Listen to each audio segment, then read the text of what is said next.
আজ থেকে 27 বছর পূর্বে যখন এখানে এসে বক্তৃতা করেছিলাম যে জনাব আসম আব্দুর রব উনি স্বাধীনতার পতাকা উত্তোলন, জনাব সিএসপি আব্দুর রব চৌধুরী বাংলাদেশের নয় পাকিস্তানের 10 জন উচ্চ শিক্ষিত লোকের মধ্যে একজন, তাহলে আমাকে কেন ভোট দিবেন? মনে আছে আপনাদের? আমি বলেছিলাম, তখন বলেছিলাম গত 25 বছরের রামগতির যে রাজনীতি, সেই রাজনীতিতে মানুষ মামলা হামলায় জর্জরিত, প্রতিহিংসা রাজনীতিতে জর্জরিত।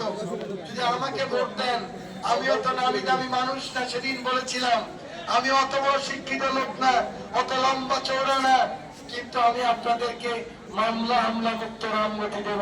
মনে আছে? আমি বলেছিলাম প্রতিহিংসা মুক্ত রাজনীতি দিব। মনে আছে? আমি বলেছিলাম সুশীল সমাজ দেব।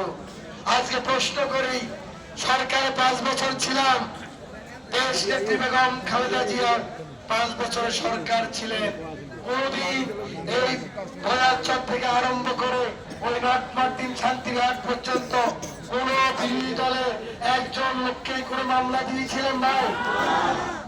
মামলা হয় নাই, হামলা হয় নাই।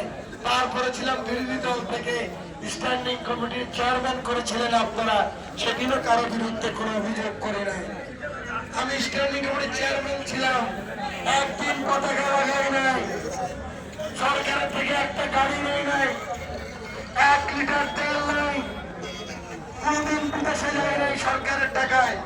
আপনাদের ছেলে হকের সাথে, সততার সাথে, নিষ্ঠার সাথে আপনাদেরকে 27 বছর আগে যে কথা দিয়েছিলাম সেই কথা রাখার চেষ্টা করেছি। রব্বুল আলামিন আমাকে সেটা সুযোগ করে দিয়েছেন। কারণ কুন ফায়াকুন, আল্লাহ হুকুম না করলে একজন লোক সৎ হতে পারে না, আল্লাহ হুকুম না করলে একজন লোক নেককার হতে পারে না। সেজন্য মহান রব্বুল আলামিনের দয়ায় কৃপায় সেইভাবে চলতে পেরেছিলাম। আজকে জানিয়ে এসেছি আজ নতুন বার্তা, এটাও একটা নতুন বার্তা। আমার নেতা তারেক রহমান এনেছেন 31 দফা পরিকল্পনা, যে পরিকল্পনায় আমার মায়েদের জন্য ফ্যামিলি কার্ড থাকবে, আমার ভাইদের জন্য হেলথ কার্ড থাকবে, কৃষকের কৃষি কার্ড, ব্যবসায়ীর ব্যবসায়ী কার্ড, জেলেদের জেলে কার্ড, যারা বিদেশে থাকে তাদের জন্য প্রবাসী কার্ড।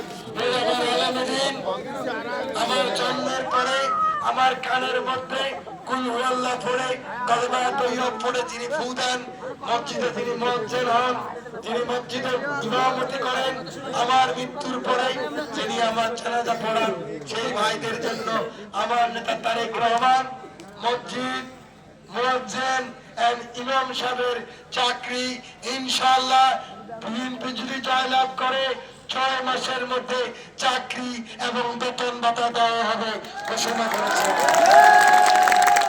আজকে আমার বার্তা কি? আমার বার্তা হলো, সারা জীবন আপনারা শুনেছেন ইনক্লুসিভ পলিটিক্স, ইনক্লুসিভ ইলেকশন, একটা ফ্রি ইলেকশন চাই, গণতান্ত্রিক ইলেকশন চাই, সবাইকে নিয়ে ইলেকশন চাই। এটাই তো ছিল আমাদের আকাঙ্ক্ষা। আমি বলতেছি সকলের জন্য রাজনীতি, আমরা সকলে মিলে রাজনীতি করব।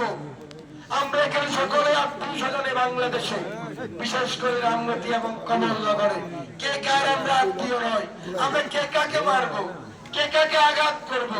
ভোট হয়ে যাবে, পরের দিন আমাকে ভোট দেয় নাই, আমি জয়লাভ করেছি, শত্রুপক্ষকে আঘাত করব, বা তিনি জয়লাভ করেছেন, আমরা যারা ভোট দেয় নাই আমাকে আঘাত করবে, আমার কর্মীকে আঘাত করবে। এটা আর কতদিন চলবে? একটি কথা আপনারা মনে রাখতে হবে, আমার নেতা তারেক রহমান কি বলেছেন? 5ই আগস্ট বাংলাদেশে নতুন একটা অভ্যুত্থান হলো, আন্দোলন হলো। 5 তারিখে সরকার ছিল না, 6 তারিখে সরকার ছিল না, 7 তারিখে আমার নেতা তারেক রহমান বক্তব্য রাখলেন, সেদিনও সরকার ছিল না। তিনি বলেছেন বিজয়ী আর বিজিত, বিজয়ী মানে আমরা, বিজিত মানে আন্দোলনের মাধ্যমে যে দলটি সরে গেছে।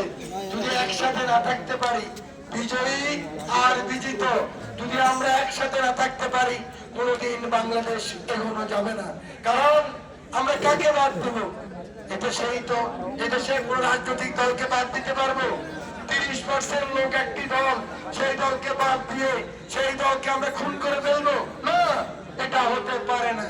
সেজন্য আমরা বলতে চাই, যারা অন্যায় করেছে, যদি কেউ খুন করে থাকে, কেউ গুম করে থাকে, কেউ সন্ত্রাস করে থাকে, কেউ নারী নির্যাতন করে থাকে, সংক্ষুব্ধ ব্যক্তি তার নামে মামলা করতে পারে।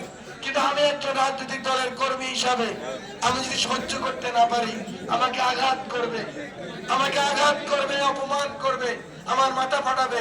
আমি যদি ক্ষমতায় আসি, আমি যদি সুযোগ পাই, তখন যদি প্রতিশোধ নেই, এই প্রতিশোধের আগুন কিয়ামত পর্যন্ত চলতে থাকবে।